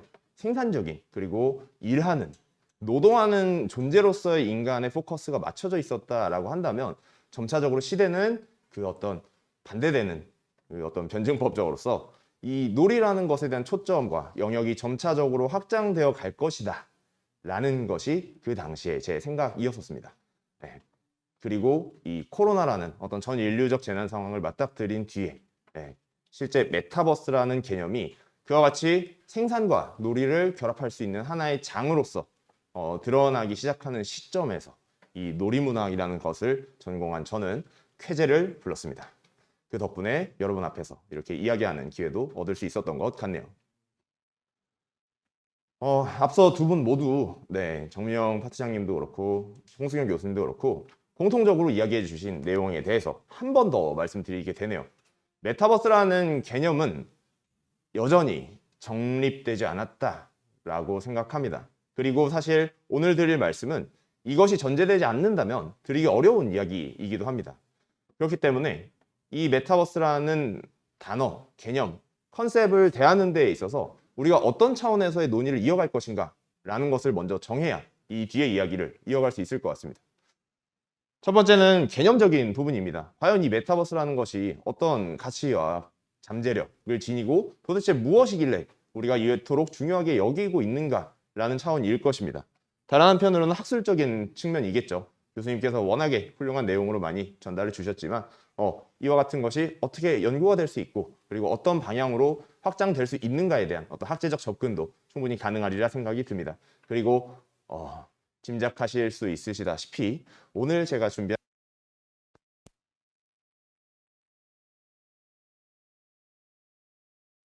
라는 부분에 대한 내용을 말씀드려보도록 하겠습니다.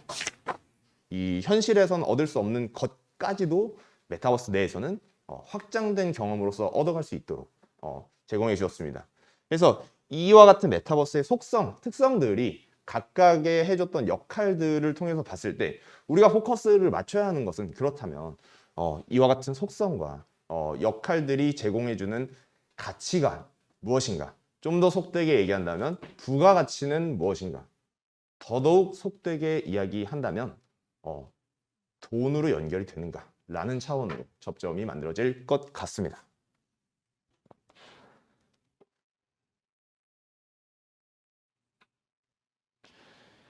여기 3개의 물음표를 가지고 왔습니다.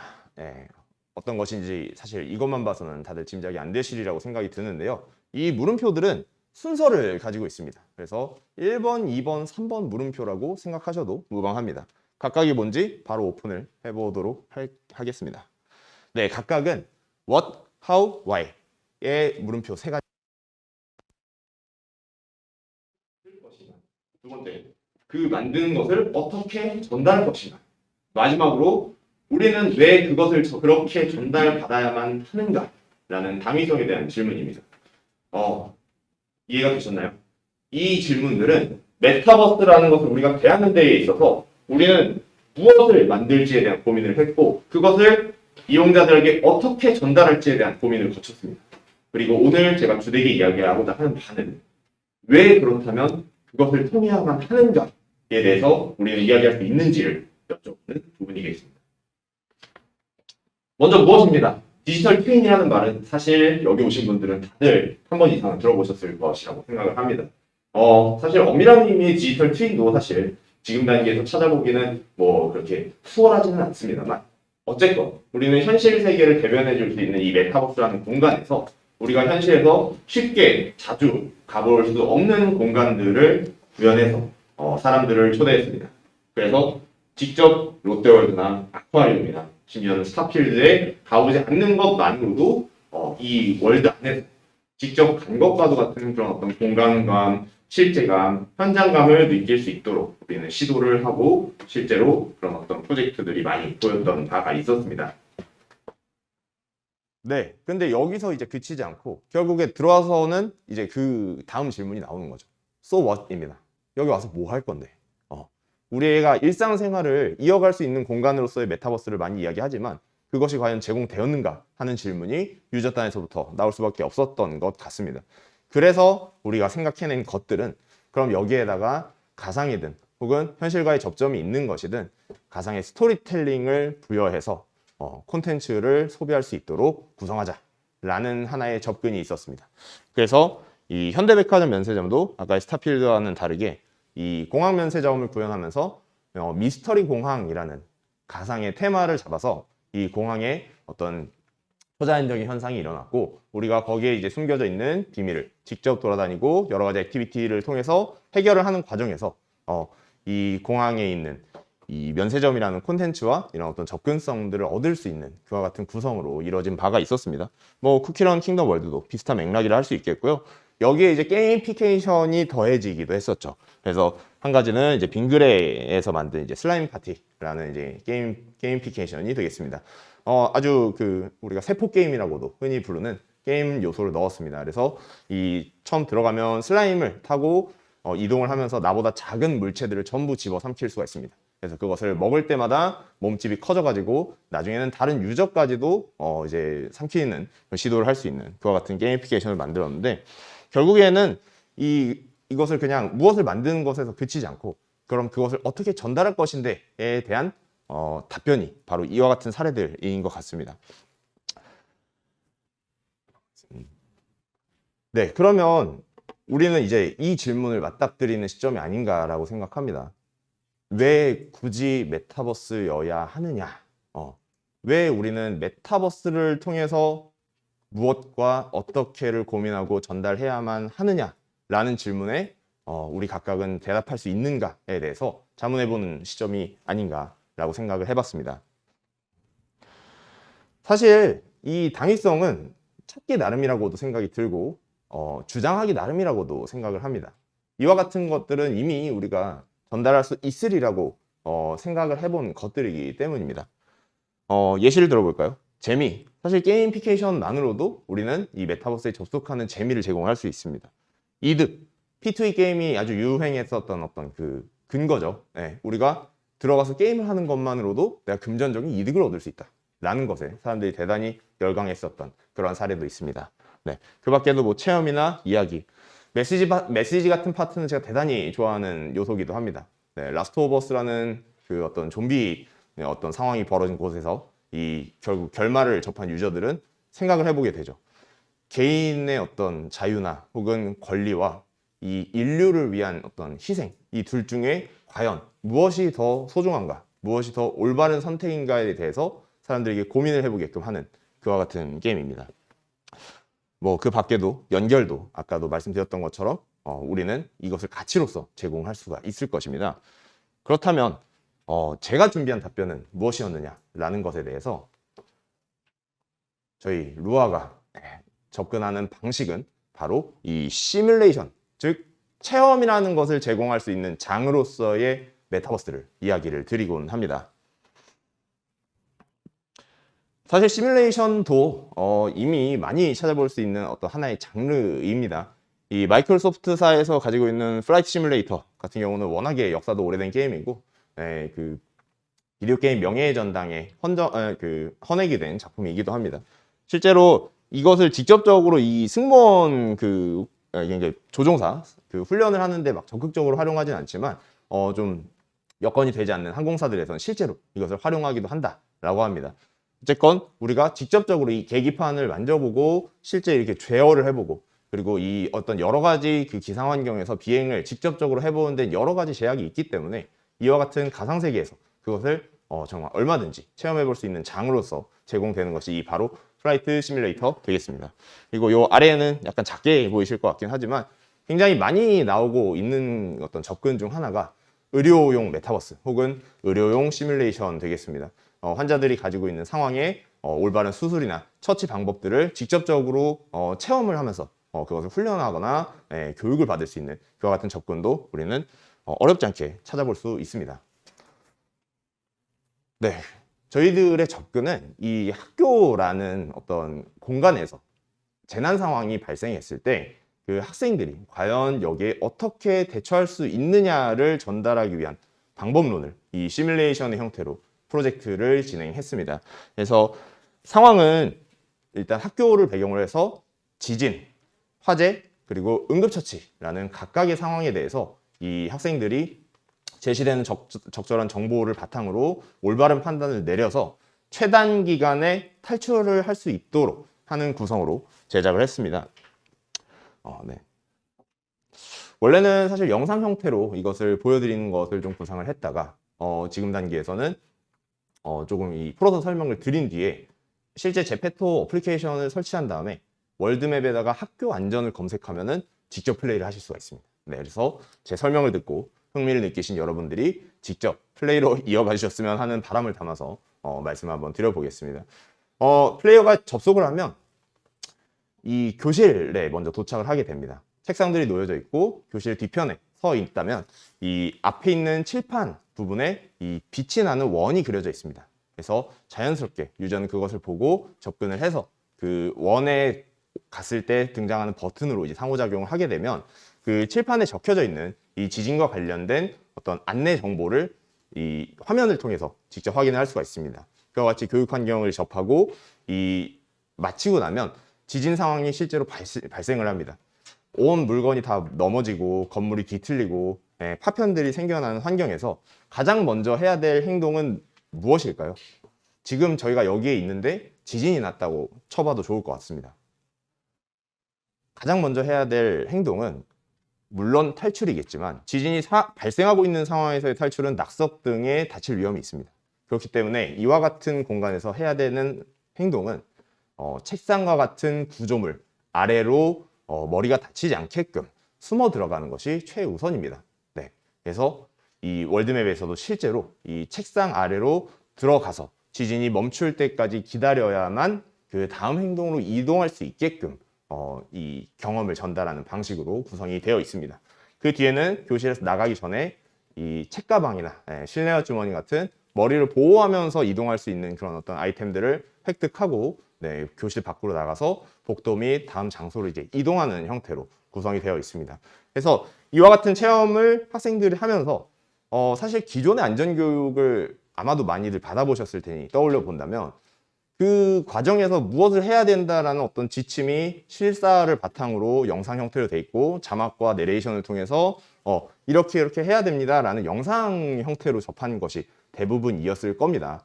근데 이 시뮬레이션이라는 것이 기존의 그런 어떤 그 정보 전달 방식과 차별화되는 부분은 내가 그 상황에 직접 처해보고 직접 판단을 내려야 되는 요소들이 발생한다라는 점.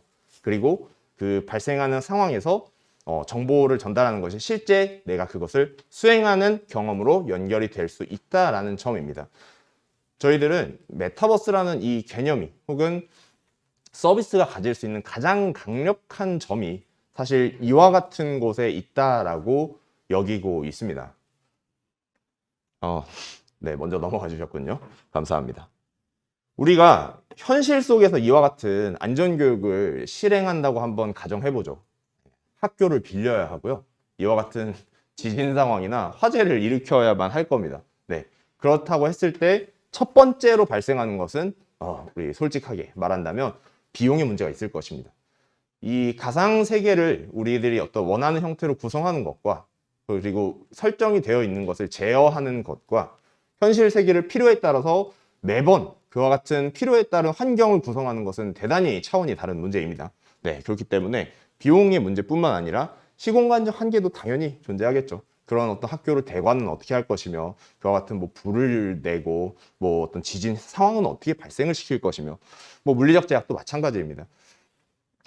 우리가 이 월드에 들어가면 메타버스 세계에서는 필요한 정보를 UI 형태로 제공해 주는 것이 얼마든지 가능합니다. 모를 때는 버튼을 눌러서 힌트를 볼 수도 있고요. 아니면 NPC를 통해서 이쪽으로 오세요라고 유도하는 것도 얼마든지 가능합니다. 그런데 현실 세계에서는 우리들이 쓸 수 있는 방법만 써가지고 그와 같은 수행들을 해야만 하죠. 네. 그 밖에도 뭐 이런 문제들도 있겠네요. 위협에 대한 노출. 네. 우리들이 학생들을 상대로 이와 같은 훈련을 한다고 했을 때 사실 실제적으로 좀 적극적으로 하는 곳에서는 교실에서 그냥 불이 났다고 가정을 하고 대피 경로에 따라서 아마 이동해보는 정도로 타협을 할 것 같습니다. 안전교육 관련해서 대단히 좀 산업이 발달해 있는 곳이 바로 우리 이 이웃나라인 일본인데요. 그쪽에서는 대단히 적극적으로 안전교육을 시행할 때 어떻게 하냐면 그 스턴트맨들을 불러옵니다. 그래서 뭐 교통사고나 이런 것들에 대한 훈련을 할 때는 실제 차량을 운동장에서 이렇게 주행을 시켜가지고 자전거를 타다가 어떻게 치였을 때 어떻게 다칠 수 있는지를 직접 스턴트 액션으로 보여주기도 합니다. 네, 근데 저희들이 직접적으로 그 상황에다가 학생들을 현실 세계에서 넣을 수는 없는 노릇이겠죠. 그리고 메타버스가 지니는 어떤 강력한 점 하나는 반복이 아주 손쉽게 가능하다라는 점입니다.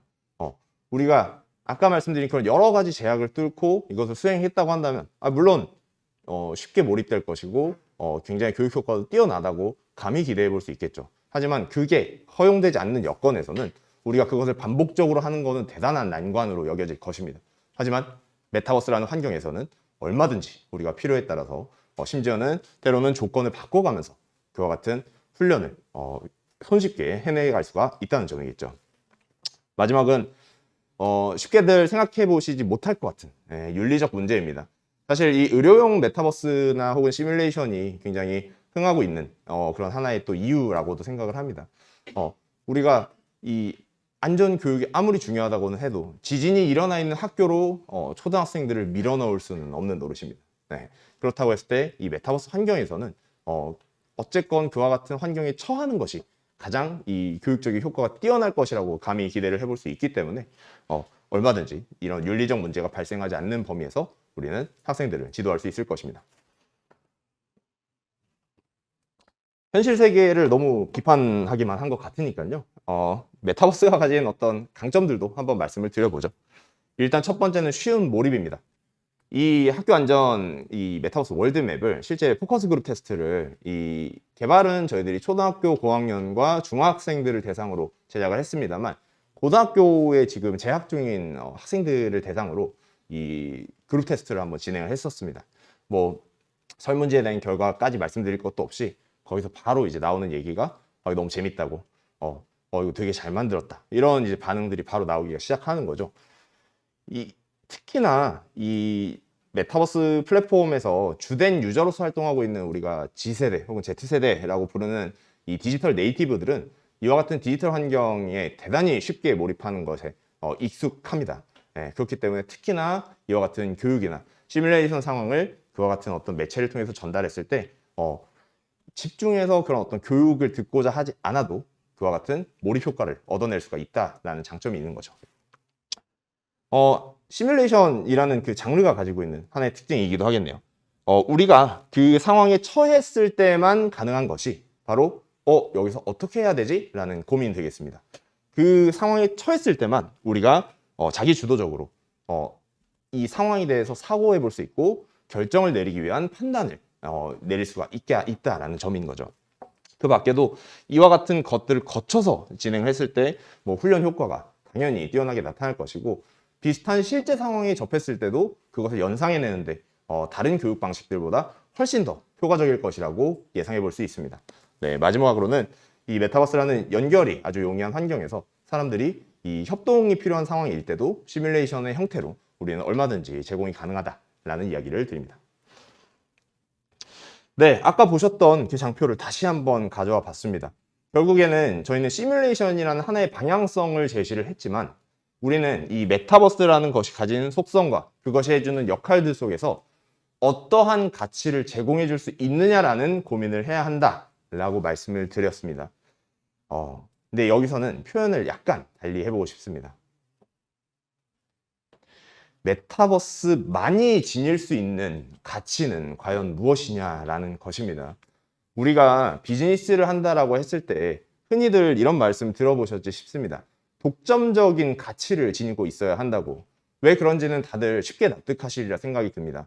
왜냐하면 나만이 제공해 줄 수 있는 혹은 우리 회사만이 제공해 줄 수 있는 가치가 아니라고 한다면 얼마든지 다른 대체제나 다른 방식들을 통해서 그것을 해결할 수가 있기 때문입니다.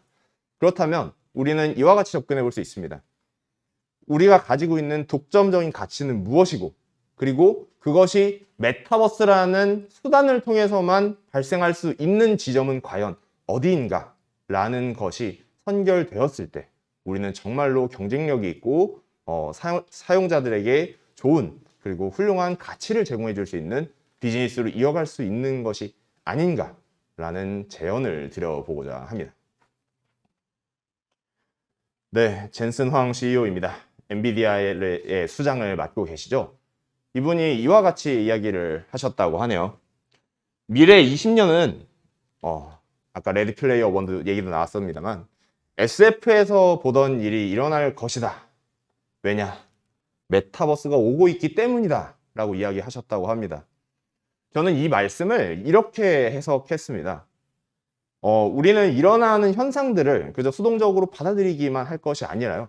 우리가 메타버스를 어떤 비즈니스로서 혹은 콘텐츠를 만드는 크리에이터로서 자리 잡고 있다면 이와 같은 SF와 같은 현실에 내가 혹은 우리 회사가 혹은 우리 비즈니스가 어떻게 그와 같은 것들을 먼저 이야기하고 주장하고 구현하고 채워나갈 것인가를 고민하는 곳이 결과적으로는 이 20년 후에 대단한 영향력을 발휘할 수 있을 것이다 라고 감히 말씀드려봅니다. 네, 이상으로 마치도록 하겠습니다. 감사합니다.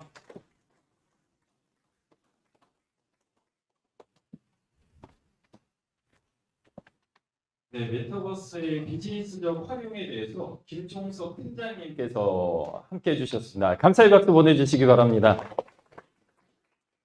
네, 제가 듣다 보니까요. 아까 그 학교 안전 현실에서 실제 사용할 수 없는 부분들을 생각을 하거나 메타버스를 결국 왜 소비자들이, 사용자들이 왜 사용해야 되는지에 대해서 심도 있게 생각을 하신다면 비즈니스 측면으로도 많은 활용을 할 수 있을 거라는 생각이 듭니다.